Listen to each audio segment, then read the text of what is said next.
नमस्ते दोस्तों, आज मैं थोड़ा सा बेहतरीन फॉर्मूले बताता हूँ जिनकी वैल्यू बिल्कुल तुम्हें हमेशा पता होनी चाहिए। तो आज मैं थोड़े से फॉर्मूला देखते हैं उनको। जैसे कि एक फॉर्मूला है, उसको हमेशा याद रखना है। पहला फॉर्मूला है कि जब भी a प्लस बी का whole square plus a minus B का होल स्क्वायर और अपॉन में क्या हो a square plus B square हो, तो इसका मान हमेशा कितना होता है, 2 होता है। तो ये याद रखना है कि जब भी a प्लस बी का होल स्क्वायर और a माइनस बी का होल स्क्वायर और अपॉन में कितना हो a square plus B square, तो उसका मान कितना होता है, हमेशा 2। ऐसे ही दूसरा याद रखना है, इसी का दूसरा a प्लस बी का whole square minus a minus B का होल स्क्वायर और अपॉन में a भी हो, तो इसका मान हमेशा 4 होता है। ये सीधे के सीधे सीजीएल में कई बार पूछे जा चुके हैं, जिनका आंसर हमेशा 2 और 4 होता है। ठीक है, अगला क्वेश्चन है, थर्ड क्वेश्चन।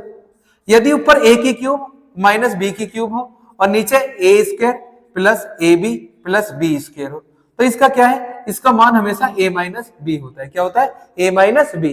चौथा फॉर्मूला है a की क्यूब प्लस बी की क्यूब अपॉन में a square minus A B plus B square, इसका मान हमेशा कितना होता है, a प्लस बी। इसका ध्यान रखना है। देखो एक बार, जब भी ऊपर क्या है a प्लस बी का होल स्क्वायर है, a माइनस बी का होल स्क्वायर, नीचे क्या हो a square plus B square हो, तो इसका मान कितना होता है, 2।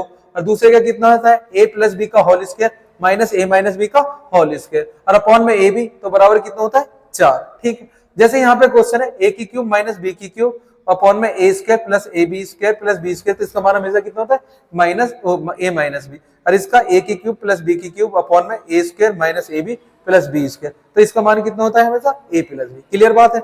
आगे के लिए देखते हैं और क्वेश्चन, और 2-4 फॉर्मूले और देखते हैं जो बेहतरीन हैं।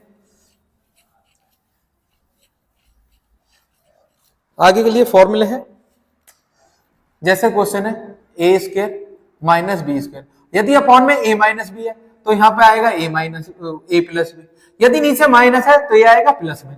यदि यहाँ पे a square minus upon b square, और यदि नीचे प्लस में है, नीचे किस में, प्लस में, तो ऊपर आएगा a माइनस बी। क्लियर बात है एकदम। यहाँ पे एक चीज और ध्यान देने वाली बात है, इसको और ध्यान रखना कि जब भी a की क्यूब प्लस बी की क्यूब प्लस सी की क्यूब माइनस 3ab का फॉर्मूला होता है a स्क्वायर प्लस बी का फॉर्मूला होता है, एक ब्रैकेट में a plus B plus c, दूसरे ब्रैकेट में होता है a square plus B square plus c square minus A b minus b c और माइनस सी है। एक फॉर्मूला तो ये होगा। यदि a plus B plus C का मान 0 है, ये लिख दिया, if a plus B plus सी की वैल्यू 0 है, क्या है, 0। यदि a plus B plus C का मान 0 है तो हमेशा a की क्यूब प्लस बी की क्यूब प्लस सी की क्यूब माइनस 3abc का मान कितना होगा, 0 हो जाएगा, तो इसका वैल्यू होगी हमेशा 3abc। क्लियर बात। यदि a प्लस बी प्लस सी की वैल्यू 0 है तो a की क्यूब प्लस बी की क्यूब प्लस सी की क्यूब की वैल्यू होगी 3abc। क्लियर बात एकदम। बस इतना ही।